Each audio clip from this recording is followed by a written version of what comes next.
All right, Dr. Jen, let's talk about some health questions. Kevin B wants to know, how often should we take fish oil? Well, listen, Kevin is asking a question that is backed up with the massive popularity in this kind of supplement. We're talking about fish oil here, the omega fatty acids, different than something like DHA, although you can think of them in the whole family, massively popular. They have their pros and cons, okay? So the data is mixed. Some data shows an association positively, some not so much. I always go to the risks, you guys. So anything that has a benefit can have downsides. There can be a risk of bleeding. It can have GI upset. 3 grams a day is the maximum. If you are going to take a supplement, you absolutely want to tell your healthcare provider about it because it can interact with other things.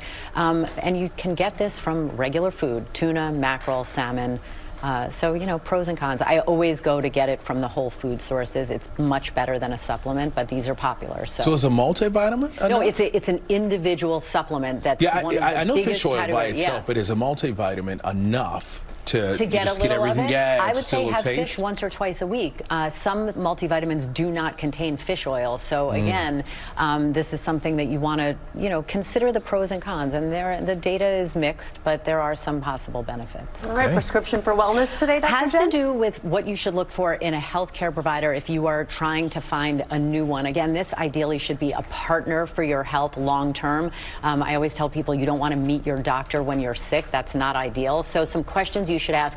Are they part of a group practice or are they solo? And what are the emergency protocols if something happens after hours, so to speak? What hospital do these providers have privileges in to admit you if you are requiring hospitalization? You absolutely should ask if they are board certified in whatever specialty they're in and if they have special training in other things. And then do they do weekend or after hours or telemed consults? I think that is kind of, it's not the future anymore, it's the present. So these are just some questions you want to ask when you're looking for a new one. I don't know why. Sometimes it's hard to ask your doctor these types of questions. I don't know. Why do people feel embarrassed? You should interview your doctor, absolutely, because it's a relationship, so it should be two-sided. Should be Form two-sided. that relationship, and maybe it'll Absolutely. be a longer relationship. I would hope so, All yes. right, you can submit your questions anytime. We'd love to hear from you at ABCGMA3.